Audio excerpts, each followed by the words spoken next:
और इस एक बड़ी खबर आई है, कल देर शाम सरकार ने 2025-2026 के लिए गन्ने से इथेनॉल उत्पादन करने पर प्रतिबंध हटा दिया है। यानी कि अब शुगर कंपनियां गन्ने से जो कुछ भी है मोलेसिस ये वगैरह इसके थ्रू इथेनॉल बना सकती है।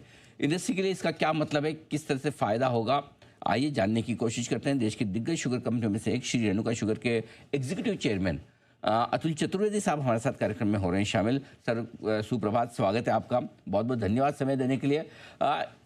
क्या मतलब है इस खबर का, कैसे देखा जाए सर, जरा पहले ये समझाएं। इस खबर को इस तरह से आप देख सकते हैं कि गवर्नमेंट को अब इस बार थोड़ा ये भरोसा हो गया है कि गन्ने की जो ओवरऑल क्रॉप इस साल होगी वो कहीं बेहतर होगी। लास्ट ईयर थोड़ा देखिए, आपको भी आइडिया है, गन्ना बहुत सफर किया था और ओवरऑल अगर सुक्रोज के लेवल पे देखें तो 29.5 मिलियन टन के आसपास का लास्ट ईयर का प्रोडक्शन था। इस बार इस्मा भी एस्टिमेट कर रही है कि 35 मिलियन टन के आसपास सुक्रोज का प्रोडक्शन होगा और हिंदुस्तान का कंजम्पशन चूंकि रफली अबाउट 28 मिलियन टन के आसपास है, तो गवर्नमेंट को ये थोड़ा कॉन्फिडेंस हो गया है कि अगर इस बार ज्यादा डाइवर्ट करें एथेनॉल को, मतलब इसको शुगर को एथेनॉल में, तो इससे दामों में या शुगर के दामों में कोई खास फर्क नहीं पड़ेगा।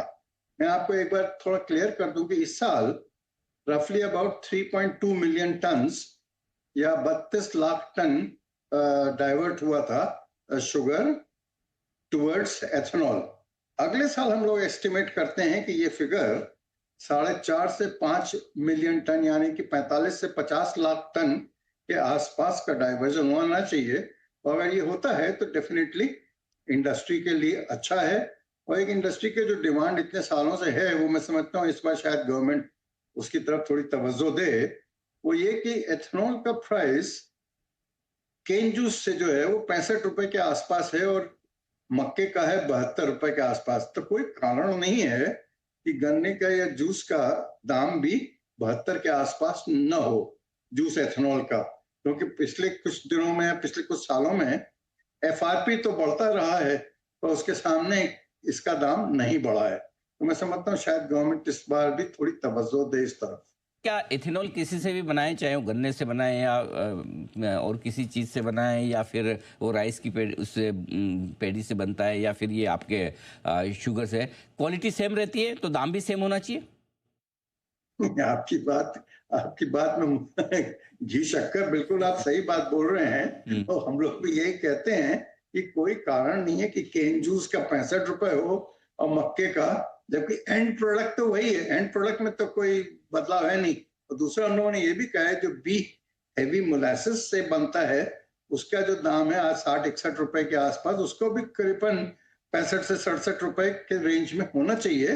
तो ये इंडस्ट्री के लिए हेल्दी रहेगा और गन्ने के किसानों के लिए भी अच्छा रहेगा और शुगर सेक्टर पूरा बैलेंस्ड तरीके से चलेगा। तो ओवरऑल मैं समझता हूँ शायद गवर्नमेंट इस तरफ तवज्जो दे, क्योंकि लास्ट ईयर तो शुगर सेक्टर के लिए उतना खास अच्छा नहीं रहा था और वो देखिए आपके सब शेयर प्राइसेस में भी रिफ्लेक्ट करता था।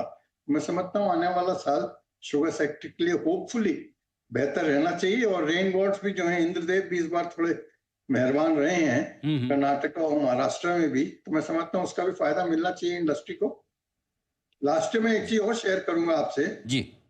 कर्नाटका और महाराष्ट्र की इंडस्ट्री जो थी ना, वो बहुत ज्यादा सफर की थी।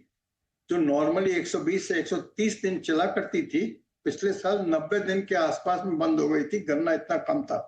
तो मैं समझता हूँ इस मर्तबा वो भी बेटर होना चाहिए, कैपेसिटी यूटिलाइजेशन भी सुधरेगा और एथेनॉल का प्रोडक्शन भी मैं समझता हूँ सुधरना चाहिए। तो एक चीज़ तो पक्का है कि त्योहारी सीजन शुरू होने से ठीक पहले सरकार ने ये फैसला किया है। नहीं तो पिछले साल तो इसी वक्त सरकार को ये डर था कहीं शुगर के दाम न बढ़ जाएं, महंगाई उसके चक्कर में ना बढ़े, त्योहार के सीजन में महंगी चीनी ना खरीदनी पड़े लोगों को। क्या लग रहा है, लेकिन अब ये होने से आपको क्या लगता है शुगर के दामों पर किस तरह का असर पड़ेगा? क्या मजबूत रहेंगे, ज़्यादा गिरेंगे नहीं, कैसे देखते हैं आप? देखिए, मैं एक चीज आपके साथ जरूर शेयर करना चाहूंगा। अपने ऑनरेबल प्राइम मिनिस्टर साहब भी बोलते हैं कि शक्कर और नमक और एडिबल ऑयल का कंजम्पशन थोड़ा घटना चाहिए। राइट। इन चीजों को अगर घटाना है तो एक बढ़िया तरीका है कि आप इसके दाम ऊपर रखें। तो मैं समझता हूँ गवर्नमेंट को, इंडस्ट्री को, सबको थोड़े बहुत दाम अगर उठ भी जाए तो उससे डरना नहीं चाहिए। पर हैविंग सेड दैट मेरे को नहीं लगता कि कोई भी शुगर में इन्फ्लेशन आएगा, क्योंकि क्रॉप बहुत है और कैरी आउट भी शुगर का कोई कम नहीं है। तो मैं समझता हूँ शुगर के मुतल्लक कोई भी इन्फ्लेशन की बातें सोचना अभी थोड़ा बेबुनियाद होगा।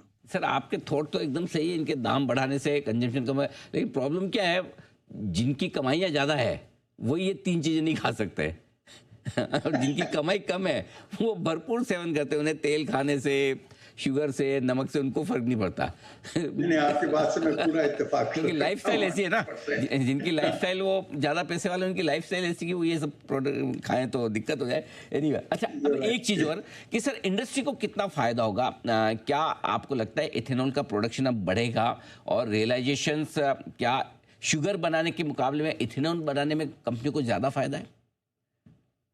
देखिए, एक तो इस साल रफली अबाउट 3.2 मिलियन टन का डाइवर्जन हुआ है। ऑब्वियसली डिस्टिलरीज या शुगर बेस्ड डिस्टिलरीज का कैपेसिटी यूटिलाइजेशन बहुत ज्यादा कम रहा है। अगले साल होपफुली गन्ने की क्रॉप बढ़िया दिख रही है, गवर्नमेंट को भी थोड़ा कॉन्फिडेंस दिख रहा है और वो सब उनके अनाउंसमेंट्स में भी क्लियर हो रहा है। मैं समझता हूँ ये 4.5 से 5 मिलियन टन डाइवर्ट होगा। अगर ये डाइवर्ट होता है तो डेफिनेटली इंडस्ट्री का कैपेसिटी यूटिलाइजेशन सुधरेगा।